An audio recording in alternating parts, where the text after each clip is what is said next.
God, I thought they'd never leave. It bothers me so much when people stay past closing. Like, obviously I don't know their schedules, but can't you be respectful of the fact that employees are people too? And most of us have been working 8 hours already, or more, and want to just go home. I mean, maybe I shouldn't be so hard on them. They looked kind of tired too.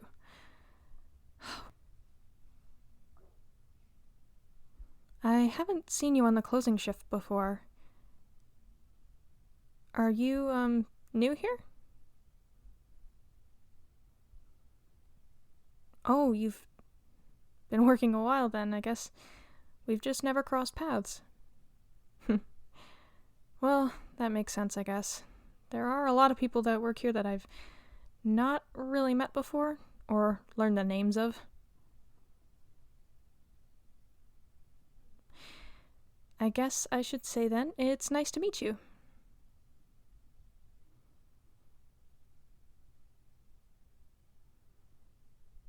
Am I on the closing shift a lot? Pretty much every day, yeah. I get Wednesdays off, but sometimes I get called in then. So I'm always on the closing shift. I haven't worked a morning in months. Or, now that I think about it, over a year. I've been working here way too long. But this must be your first closing, seeing as I haven't seen you before. How are you liking it so far? Not so fun dealing with the evening crowd, am I right?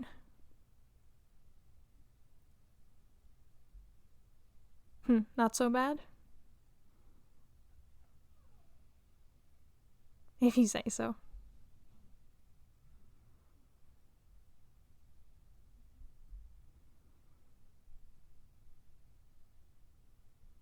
How do I feel about it?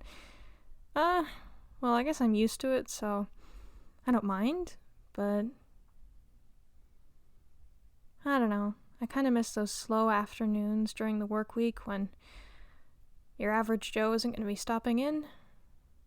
But even then, we get the school crowd coming out at lunch, so maybe I don't miss it too much.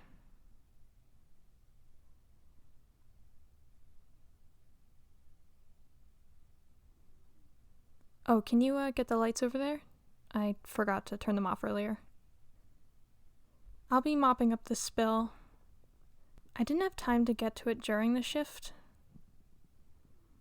but when I noticed it, I really hate when people knock things over and don't tell you. Like, it's not like we're gonna ban them from the store, or even get mad. At most, we'll just be frustrated and be like, alright, great. I'd prefer to find out right away than have someone slip on it and complain later in the night.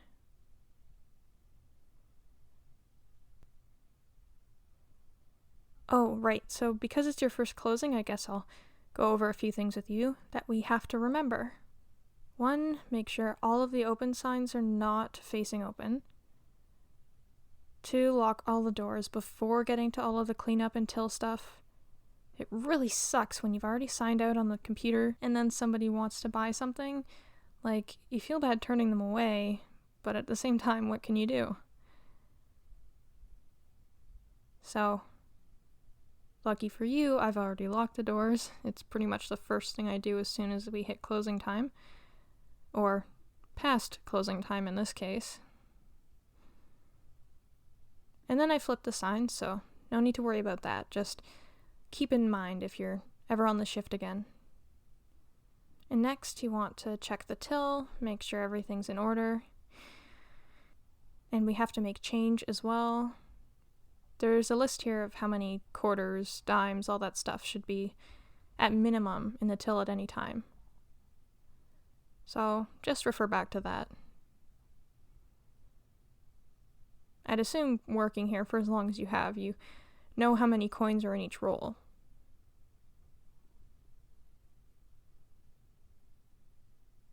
Good. I'm not teaching you that, that's for sure.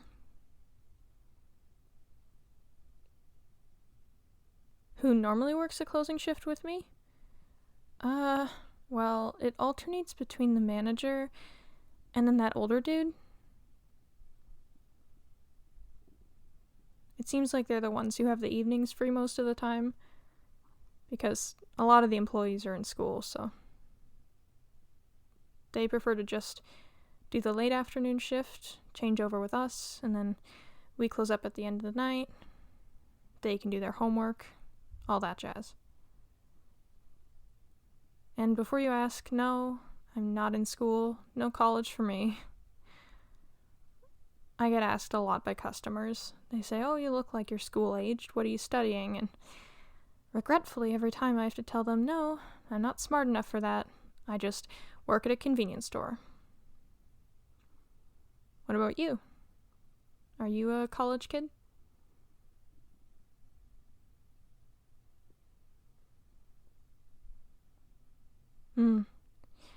Well, I hope that works out for you.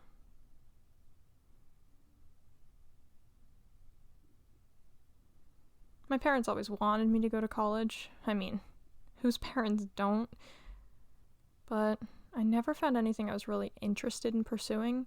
Plus, it's just so expensive. I think I decided a long time ago that I'd just go wherever the wind took me. So right now, the wind has planted me firmly right here on the closing shift. Every day. Sorry, I don't want to complain. I'm grateful to have the job in the first place. And the fact that I get above minimum wage plus tips helps a little bit. That's a nice thing about a place like this, located right downtown.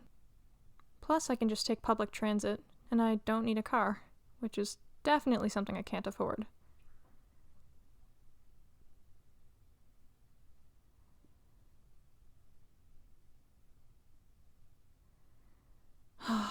It's been a long day. Honestly, the monotony of life really wears on me. You'd think having a consistent and predictable routine would make life easier, but it just makes every second grate on you more, you know? Without anything to stimulate the mind, the boredom just intensifies all negativity. Like when my epitome of a good day means somebody accidentally forgot their change, I can't help feeling bad for myself.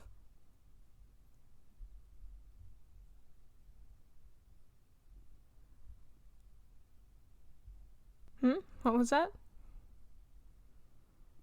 It's okay to just enjoy the little things? I guess. Still feels pathetic. Like, isn't there more out there I could be doing? Though, I guess it's not worth worrying about. If I'm not determined to make any change, why should I be wallowing about it? You have a point, honestly. If I just focus on the things that go right, then these will go by a lot easier. That reminds me. 2 weekends from now, I actually booked time off. I'm kind of excited. Going on a trip with a friend from out of town. I rarely get to do stuff like that. Can't afford to normally. Rent really chips away at my ability to eat anything more than cup noodles once a day. I guess I shouldn't laugh about that. But I've been saving up money, and I'm ready to have fun. I try to think about it to get me through the day, but sometimes I just get hung up about how sad it is that it's the only vacation I'll have probably for the rest of the year. Until maybe Christmas. Thankfully, we're closed then.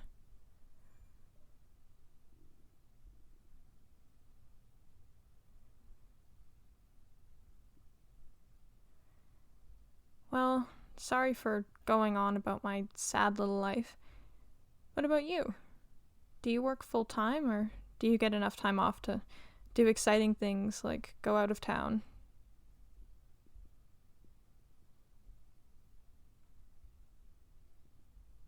Oh, you're part-time, are you? Nice. I wish I could afford to be part-time. Sorry, making it about myself again. Do you have, like, a second job or something? Or...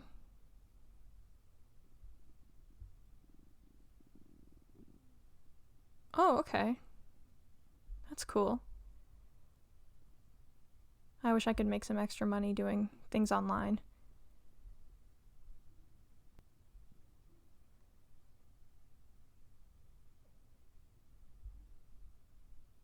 I've heard that freelance programmers are usually making good money. Maybe I should pick up a programming language. Implying I'm smart enough to do something like that. And I'm not exactly artistically talented either, so I couldn't sell my art. Though from what I've heard, that's a pretty rough gig.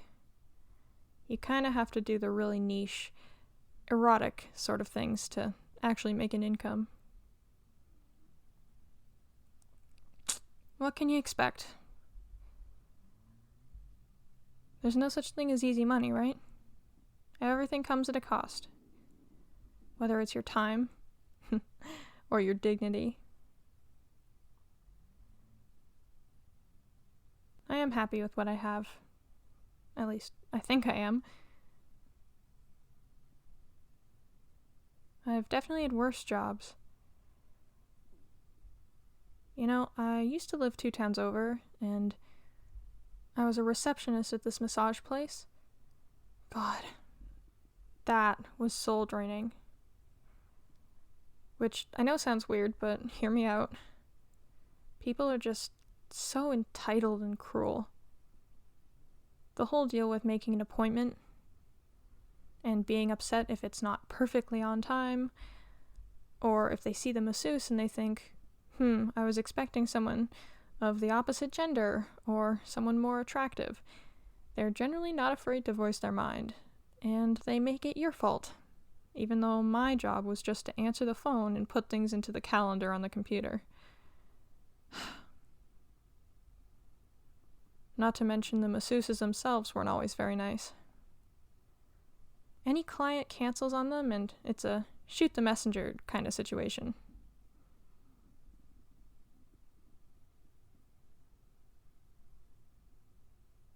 Plus, when you're answering the phone all the time for people who are entitled like those people were, the fact that they can't see your face made it a lot easier for them to be mean. I'm so glad I moved out of there. Have you had any crazy jobs before this one? Not that I suppose you could call this crazy.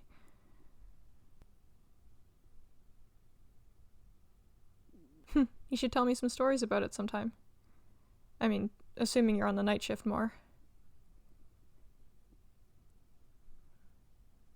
Oh, speaking of, actually. I know this is weird. Normally when I go to workplaces, they have all the employees' contact information available, so if you ever need to change shifts or get someone to cover you for whatever reason, it isn't a problem, but here it's not like that. I never got anyone's contact information besides the manager, and even then I think I had to ask. So what I'm getting around to saying is, here, give me your phone and I'll put my number in it. Anytime you need someone to cover a shift, just hit me up. Well, maybe not anytime. Well, we can figure out the details when we cross that bridge.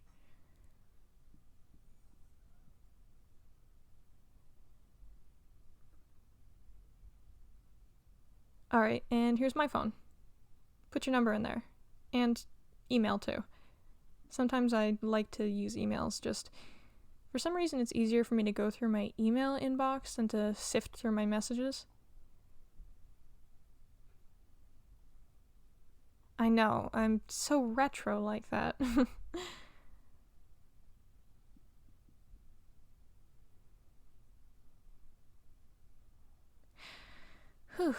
And that should about do it. It looks a lot cleaner now,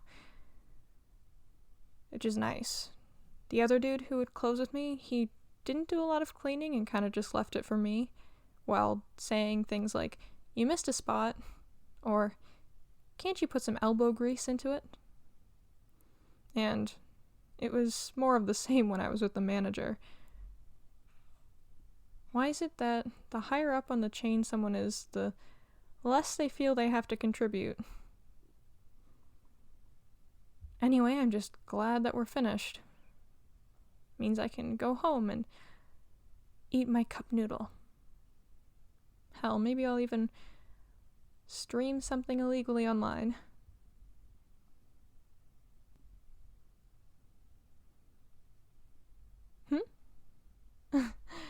Well, thanks. I had a good shift with you too. And seriously, I appreciate you helping me clean up. A nice change of pace. I hope you get put on the night shift more often. Be nice to talk more, spend more time together. If you ever want to hang out sometime, you do have my number now. So, don't be a stranger.